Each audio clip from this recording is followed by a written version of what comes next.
En Sindroro Unios. En Kir Persis. 3, 2, 1, action!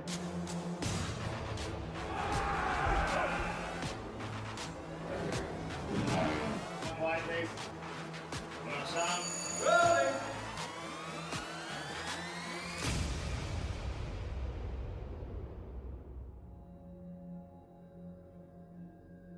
John's rebirth was a really big thing. I knew it was going to be a big thing for the audience. It was a big thing to shoot.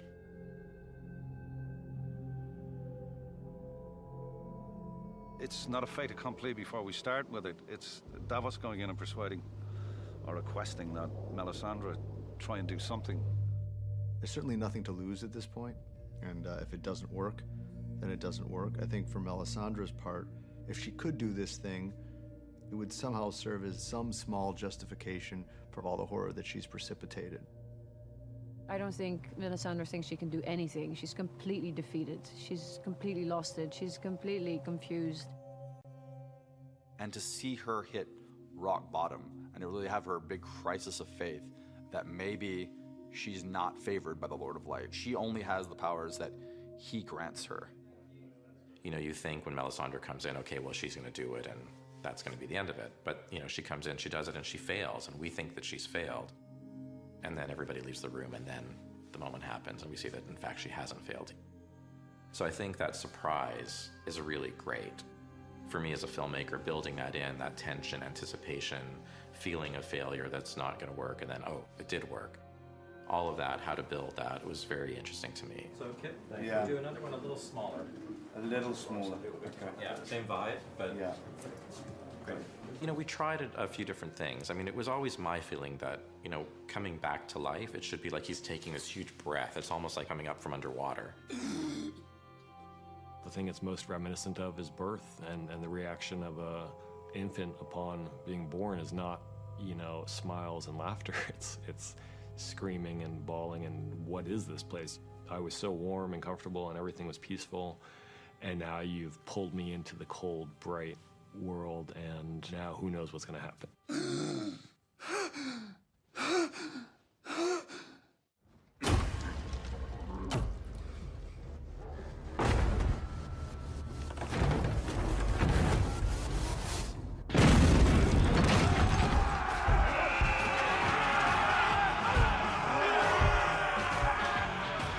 For a relatively short fight, the storming in Castle Black, it took quite a few days to get it right. It's amazingly complex. Castle Black is always a challenging location, but a great one at the same time. Bang! Bang! Crash! Flames coming in! And it's partly because you're dealing with a lot of elements, you know, snow and extras, and in this case, 1-1. Once you come in, all the enemy above the cameras here and over here, okay? All right, here you go. Fortunately for us, shooting 1-1 is a really joyful experience because of the suit performer, Ian White, who plays 1-1. Action! We wanted a large performer because somebody who would be 14 feet tall would have more weight and mass to move around, and a person who's a normal size would have a very difficult time pulling that off. Ian, don't forget not to come this way and then go round into it. So working with someone who is 7'2", who with his makeup on goes up another few inches, and then is also an actor and is also a physical performer, puts us in a very good spot. Can we do that again? First, we get storyboards from the director, or he gives us a verbal direction. And then we go into previs, and we work out cameras and animations.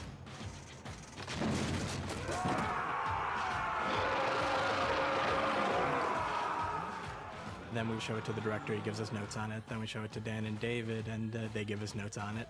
And then we have a good animatic version of that final shot. You know, obviously it looks like a video game, but we know what we're going for and how we want it to look at the end of the day.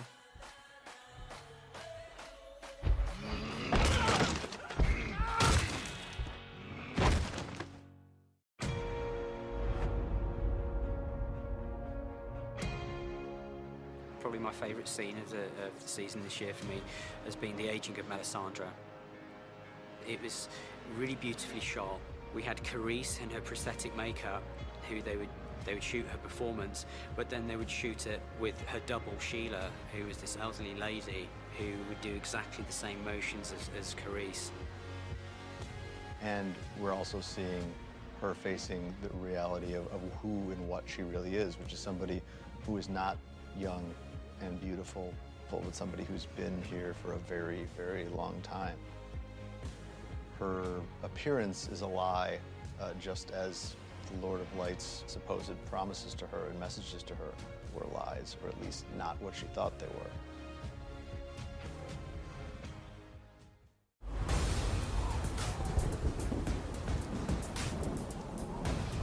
Oh my God, that was a tough one. That was my last day of shooting, actually. And I think for Patrick and Pilu, the two actors, Balon and Euron, it was a tough one. Let me pass. You know, we were shooting outside in November in Belfast at night, all night long, in, you know, lashing rain on this set that's, I don't know, 15 feet off the ground and green screen. I heard you lost your mind during a storm on the Jade Sea. Every time I sent them out there for another take, I was like, oh. I am the storm, brother. Kind of sets its own scene because it's described as a rope bridge between two towers of pike. So you need one tower, another tower, a rope bridge joining. What we had to bring to it was an awful lot. The bridge had to be secured. It had to be safe enough to have actors working on there, to have people being thrown off there, for a camera crew to work in amongst it. It needed rain, it needed wind, it needed lights. There was a lot of equipment that needs to go around this thing.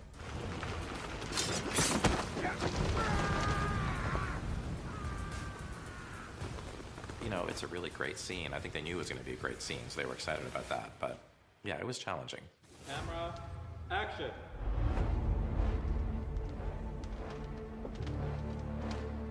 Seeing a dragon for the first time, he's always thought that they were just legend. And he's always had an obsession. In this season, we get to explore that even more, because now he has proof. And now his curiosity is too great not to find out more and see him again firsthand. I'm friends with your mother. Well, Dragon Daycare was a little daunting because last season we were in Croatia and we were shooting in this amazing location, the Diocletian Palace in Split. And it is this like huge vaulted room with pillars, and it's a stunning location and a fantastic place for the dragons to be held. And when I found out this year that I had an equally complex sequence, but we're not actually at the location, I thought, well, how is that even going to be possible? And then to the rescue comes Deb Riley, the production designer, and the VFX department, and then some good storyboarding and planning, and we made it work. And the sequence, I think, is fantastic. I really, really love it. I'm here to help. And amazingly, I don't think anyone would ever know that we weren't back in that location. Don't eat the help. So the area in Split, that had been well surveyed. So we had drawings of what was in Split. We had drawings of the stairs that we had to put in. So we had all the elements. We had a space here, and then again, working with visual effects, you know, how much do we build? I think we deemed that 15 foot was a good cutoff for us, and then visual effects were able to carry it on after that. I think it really helps the scene in a way because it forces you into more darkness. It's a mystery exactly what it is you're going to be facing, or the fact that it's really just a couple of pillars and maybe a wall or two, and the rest of it's entirely done with visual effects.